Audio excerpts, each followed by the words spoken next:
ఓం శ్రీ సాయినాథాయ నమః. శ్రీ సాయి సచ్చరిత్రము 3వ అధ్యాయం. సాయిబాబా అనుమతి వాగ్దానము. భక్తులకు వేర్వేరు పనులు నియమించుట. బాబా కథలు దీపస్తంభములు. సాయిబాబా మాతృప్రేమ. రోహిల్లా కథ. బాబా యొక్క అమృతతుల్యమగు పలుకులు. సాయిబాబా యొక్క అనుమతి వాగ్దానము. వెనుకటి అధ్యాయములలో వర్ణించిన ప్రకారము శ్రీ సాయి సచ్చరిత్ర వ్రాయుటకు బాబా పూర్తి అనుమతి నొసంగుతూ ఇట్లనిరి: సచ్చరిత్ర వ్రాయు విషయములో నా పూర్తి సమ్మతి కలదు. నీ పనిని నీవు నిర్వర్తించుము. భయపడకుము. మనస్సు నిలకడగా నుంచుము. నా మాటల యందు విశ్వాసముంచుము. నా లీలలు వ్రాసినచో అవిద్య అంతరించిపోవును. శ్రద్ధాభక్తులతో వారిని వినిన వారికి ప్రపంచమునందు వ్యామోహము క్షీణించును. బలమైన ప్రేమభక్తి కెరటములు లేచును. ఎవరైతే నా లీలలలో మునిగెదరో వారికి జ్ఞానరత్నములు లభించును. ఇది విని రచయిత మిక్కిలి సంతసించెను. వెంటనే నిర్భయుడయ్యెను. కార్యము జయప్రదముగా సాగునని ధైర్యము కలిగెను. అటుపైన మాధవరావు దేశపాండే ఉరఫ్ శ్యామ వైపు తిరిగి బాబా ఇట్లనెను: ప్రేమతో నా నామమును ఉచ్చరించిన వారి కోరికలన్నయో నెరవేర్చదను.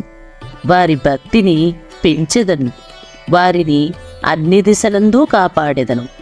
ఎవరైతే మనఃపూర్వకంగా నాపై పూర్తిగా ఆధారపడి ఉన్నారో వారి కథలు వినునప్పుడు అమితానందమును పొందెదరు. నా లీలలను గానము చేయు వారికి అంతులేని ఆనందమును, శాశ్వతమైన తృప్తిని ఇచ్చెదనని నమ్ము. ఎవరైతే నన్ను శరణు వేడెదరో, భక్తి విశ్వాసములతో నన్ను పూజించెదరో, నన్నే స్మరించెదరో, నా రూపమును తన మనసున నిలుపుకొనెదరో వారిని దుఃఖబంధముల నుండి తప్పింతును. ప్రాపంచిక విషయములన్నిటినీ మరిచి నా నామమునే జపించుచు, నా పూజనే సల్పుచు, నా లీలలను చరిత్రమును మననము చేయుచు ఎల్లప్పుడూ నన్ను జ్ఞప్తి అందించుకుని వారు ప్రపంచ విషయములలో ఎట్లు తగులుకొందరో వారిని మరణము నుండి బయటకు లాగెదను. నా కథలు వినినచో సకల రోగములు నివారింపబడును. కావున భక్తి శ్రద్ధలతో నా కథలను వినుము. వానిని మనస్సున నిలుపుము. ఆనందమునకు, తృప్తికి ఇదియే మార్గం. నా భక్తుల యొక్క గర్వాహంకారములు నిష్క్రమించును. నా లీలలు వినువారికి శాంతి కలుగును. మనఃపూర్వకమైన నమ్మకము గలవారికి శుద్ధ చైతన్యముతో తాదాత్మ్యము కలుగును. సాయి సాయి అను నామమును జ్ఞప్తి అందించుకున్నంత మాత్రమున చెడు పలుకుట వలన, వినుట వలన కలుగు పాపములు తొలగిపోవును. భక్తులకు వేర్వేరు పనులు నియమించుట. భగవంతుడు వేర్వేరు భక్తులకు వేర్వేరు పనులను నియమించును. కొందరు దేవాలయములు, మఠములు, తీర్థములలో, నది ఒడ్డున మెట్లు మొదలైనవి నిర్మించుటకు నియమితులగుదురు. భగవంతుని లీలలను పాడుటకు కొందరు నియుక్తులగుదురు. కొందరు తీర్థయాత్రలకు పోవుదురు. సచ్చరిత్ర రచన నాకు నియమింపబడినది. విషయజ్ఞానం శూన్యమగుటచే ఈ పని నా అర్హతకు మించినది. అయినచో ఇంత కఠినమైన పని నేనెందుకు ఆమోదించవలెను? సాయిబాబా జీవిత చరిత్రను వర్ణించగల వారెవ్వరు? సాయి యొక్క కరుణయే ఇంత కఠిన కార్యమును నెరవేర్చు శక్తిని నాకు ప్రసాదించినది.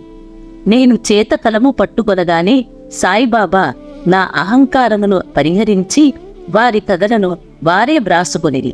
కనుక ఈ గ్రంథము రచించిన గౌరవము సాయిబాబాకే చెందునుగాని నాకు కాదు. బ్రాహ్మణుడనై పుట్టినప్పటికీ శృతి స్మృతి అను 2 కళ్ళు లేకుండుటచే సాయి సచ్చరిత్రము నేను వ్రాయదు. కాని భగవంతుని అనుగ్రహము మూగవాణిని మాట్లాడునట్టు చేయును, కుంటివాణిని పర్వతము దాటునట్లు చేయును. తన ఇచ్ఛానుసారము పనులు నెరవేర్చుకును చాతుర్యము ఆ భగవంతునకే కలదు. హార్మోనియమునకు గాని వేణువునకు గాని ధ్వనులు ఎట్లు వచ్చుచున్నవో తెలియదు. అది వాయించువానికే తెలియను. చంద్రకాంత్రము ద్రవించుట, సముద్రము పొంగుట వాని వల్ల జరుగవు. అవి చంద్రోదయము వల్ల జరుగును. బాబా కథలు దీపస్తంభములు.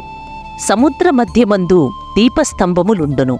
పడవల వైపు పోవువారు ఆ వెలుతురులో రాళ్ళు రప్పల వల్ల కలుగు హానులను తప్పించుకుని సురక్షితముగా ప్రయాణింతురు. ప్రపంచమను మహాసముద్రములో బాబా కథలను దీపములు దారిచూపును. అవి అమృతము కంటే తియ్యగా నుండి ప్రపంచయాత్ర చేయు మార్గమును సులభమును చేయును. యోగీశ్వరుల కథలు పవిత్రములు. అవి మన చెవుల ద్వారా హృదయమునందు ప్రవేశించినప్పుడు శరీర స్పృహయును అహంకారమును ద్వంద్వ స్వభావములను నిష్క్రమించును. మన హృదయమునందు నిలువయుండిన సందేహములు పటాపంచలవు పోవును. శరీర గర్వము మాయమైపోయి కావలసినంత జ్ఞానము నిలువ చేయబడును. శ్రీ సాయిబాబా కీర్తి వర్ణనలు ప్రేమతో పాడినగాని వినినగాని భక్తుల పాపములు పటాపంచలగును. కాబట్టి ఇవియే మోక్షమునకు సులభ సాధనములు. కృతయుగములో శమదమములు అనగా నిశ్చల మనస్సు శరీరము, త్రేతాయుగములో యాగము, ద్వాపరయుగములో పూజ, కలియుగములో భగవన్మహిమలను నామములను పాడుట మోక్ష మార్గములు. 4 వర్ణముల వారు ఈ చివరి సాధనమును అవలంబించవచ్చును. తక్కిన సాధనములు అనగా యాగము, యోగము, ధ్యానము, ధారణము అవలంబించుట కష్టతరము. కాని భగవంతుని కీర్తిని మహిమను పాడుట అతి సులభము. మన మనస్సును మాత్రము అటువైపు తిప్పవలెను.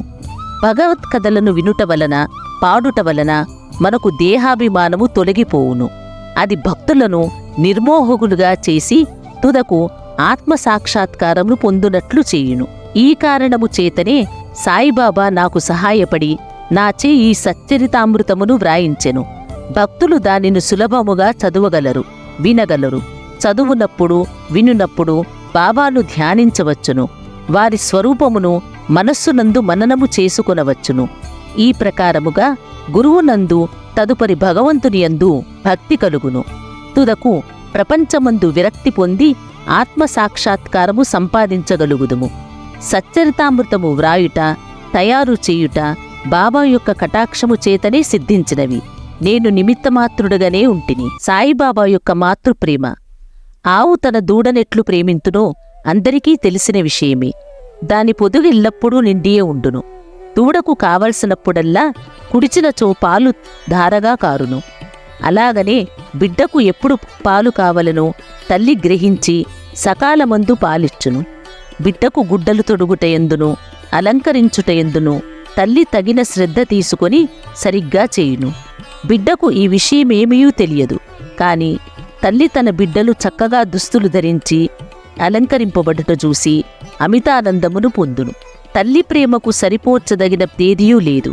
అది అసామాన్యము, నిర్వ్యాజ్యము. సద్గురువులు కూడా ఈ మాతృప్రేమ వారి శిష్యులందు చూపుదురు. సాయిబాబాకు కూడా నాయందు అట్టి ప్రేమే ఉండెను. దానికి ఈ కింది ఉదాహరణ ఒకటి.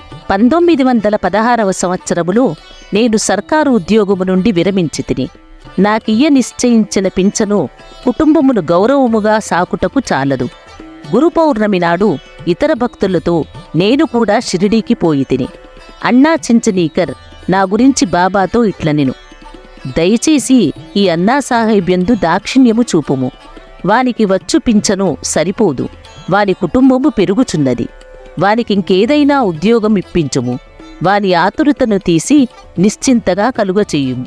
అందులకు బాబా ఇట్లు జవాబు చెప్పెను: వానికి ఇంకొక ఉద్యోగము దొరుకును.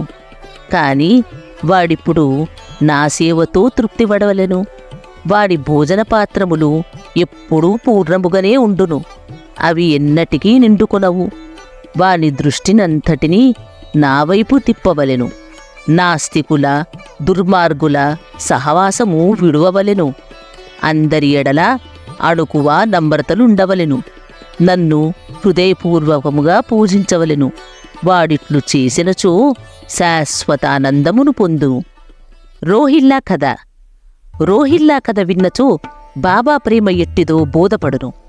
పొడుగాటివాడును పొడుగైన చొక్కా తొడిగినవాడు బలవంతుడగు రోహిల్లా ఒకడు బాబా కీర్తి విని ఆకర్షితుడై షిరిడీలో స్థిర నివాసము ఏర్పరచుకొనెను. రాత్రింబవళ్ళు ఖురానులోని కల్మాను చదువుతూ అల్లాహు అక్బర్ అని ఆబోతు రంకవేయునట్లుగా బిగ్గరగా అరుచుచుండెను. అందువలన పగలంతయు పొలములో కష్టపడి పనిచేసి ఇంటికి వచ్చిన షిరిడీ ప్రజలకు రాత్రి నిద్రాభంగము అసౌకర్యము కలుగుచుండెను. కొన్నాళ్ల వరకు వారు దానిని ఓర్చుకునిది. తుదకు ఆ బాధ నోర్వలేక బాబా వద్దకేగి రోహిల్లా అరుపులని ఆపమని బతిలాడిది. బాబా వారి ఫిర్యాదుని వినకపోవుటయేగాక వారిపై కోపించి వారి పనులు వారు చూసుకోవలసిందని, రోహిల్లా జోలికి పోవద్దని మందలిచ్చిరి. రోహిల్లాకు ఒక దౌర్భాగ్యపు భార్య కలదని, ఆమె గయ్యాళి అని, ఆమె వచ్చి రోహిల్లాను తనను బాధ పెట్టుచున్నదనియూ, రోహిల్లా ప్రార్థనలు విని ఏమీ చెయ్యలేక ఊరకయుండుననియూ బాబా చెప్పెను. నిజముగా రోహిల్లాకు భార్యయే లేదు. భార్య అనగా దుర్బుద్ధి అని బాబా భావము. బాబాకు అన్నిటికంటే దైవ ప్రార్థనలయందు మిక్కుటవగు ప్రేమ. అందుకే రోహిల్లా తరఫున వాదించి ఊరిలోని వారిని ఓపికతో ఓర్చుకొని ఆ అసౌకర్యమును వహింపవలసిందనియూ, అది త్వరలోనే తగ్గుననియూ బాబా బుద్ధి చెప్పెను. బాబా యొక్క అమృతతుల్యమగు పలుకులు. ఒకనాడు మధ్యాహ్న హారతి అయిన పిమ్మట భక్తులందరూ తమ తమ బసలకు పోవుచుండిరి. అప్పుడు వారికి బాబా ఈ కింది చక్కని ఉపదేశమి: మీరెక్కడున్నను, ఏమి చేయుచున్నను నాకు తెలియునని బాగుగా జ్ఞాపకముంచుకొనుడు. నేనందరి హృదయములను పాలించువాడను, అందరి హృదయములలో నివసించువాడను. నేను ప్రపంచమందుగల చరాచర జీవకోటిని ఆవరించి ఉన్నాను. ఈ జగత్తును నడిపించువాడను, సూత్రధారిని నేనే. నేనే జగన్మాతను. త్రిగుణముల సామరస్యమును నేనే. ఇంద్రియ చాలకుడను నేనే. సృష్టి స్థితి లయకారకుడను నేనే. ఎవరైతే తమ దృష్టిని నా వైపు తిప్పెదరో వారికి హాని కాని బాధ కాని కలగదు. నన్ను మరచిన వారిని మాయ శిక్షించును. పురుగులు, చీమలు తదితర దృశ్యమాన చరాచర జీవకోటి అంతయు నా శరీరమే, నా రూపమే. ఈ చక్కని అమూల్యమైన మాటలు విని వెంటనే నా మనసులో ఏ నౌకరీ కొరకు యత్నించక గురుసేవలోనే నిమగ్నమగుటకు నిశ్చయించుకుంటిని. కాని అన్నా చించనీకరు ప్రశ్నకు బాబా చెప్పిన సమాధానము నా మనసునందుండెను. అది జరుగునా లేదా అని సందేహము కలుగుచుండెను. భవిష్యత్తులో బాబా పలికిన పలుకులు సత్యములైనవి. నాకొక సర్కారు ఉద్యోగము దొరికెను. కాని అది కొద్ది కాలము వరకే. అటు పిమ్మట వేరే పని ఏదియూ చేయక శ్రీ సాయి సేవకు నా జీవితమంతయూ సమర్పించితిని. ఈ అధ్యాయమును ముగించబో ముందు చదువరులకు నేను చెప్పేదేమనా, బద్ధకము, నిద్ర, చంచల మనస్సు, దేహాభిమానము మొదలగు వాటిని విడిచి వారు తమ యావద్దృష్టిని సాయిబాబా కథల వైపు తిప్పవలెను. వారి ప్రేమ సహజముగా నుండవలెను. వారు భక్తి యొక్క రహస్యములను తెలుసుకొందురుగాక. ఇతర మార్గములవలంబించి అనవసరముగా అలసిపోవద్దు. అందరూ ఒకే మార్గమును తొక్కెదురుగాక, అనగా శ్రీ సాయి కథలను విందురుగాక. ఇది వారి అజ్ఞానమును నశింపజేయును, మోక్షమును సంపాదించి పెట్టును. లోబి ఎక్కడ ఉన్నప్పటికీ వాని మనస్సు తాను పాతిపెట్టిన సొత్తు యందే ఉండునట్లు బాబాను కూడా ఎల్లరూ తమ హృదయములందు స్థాపించుకొందురుగాక. 3వ అధ్యాయము సంపూర్ణము. సద్గురు శ్రీ సాయినాథార్పణమస్తు. శుభం భవతు. ఈ వీడియో మీకు నచ్చినట్లయితే లైక్ చేయండి, షేర్ చేయండి, మా ఛానల్ని సబ్స్క్రైబ్ చేయండి. మా పాఠకులు ఎక్కడ ఉన్నా సులభముగా సాయి సచ్చరిత్ర 53 అధ్యాయాలు వినుటకు మరియు తెలుసుకునుటకు సనాతన నిధి అప్లికేషన్ ప్రతి అధ్యాయము వీడియోలుగా చేసి మీకు అందిస్తున్నాము. సనాతన నిధి యాప్ని డౌన్లోడ్ చేసుకుని సాయిబాబా జీవితగాథను తెలుసుకోండి మరియు ప్రత్యేక క్విజ్ కార్యక్రమంలో పాల్గొని విజేతలుగా నిలవండి. ప్రతి అధ్యాయం తరువాత క్విజ్లో పాల్గొని మీ పరిజ్ఞానాన్ని పరీక్షించుకోండి మరియు బహుమతులు గెలుచుకోండి. మీ కుటుంబంతో కలిసి ఈ ఆధ్యాత్మిక ప్రయాణంలో పాల్గొనండి. ఇప్పుడే డౌన్లోడ్ చేసుకోండి సనాతన నిధి యాప్. గూగుల్ ప్లే స్టోర్ మరియు యాపిల్ యాప్ స్టోర్లో అందుబాటులో ఉంది. మరిన్ని వివరాలకు మా వెబ్సైట్ని సందర్శించండి.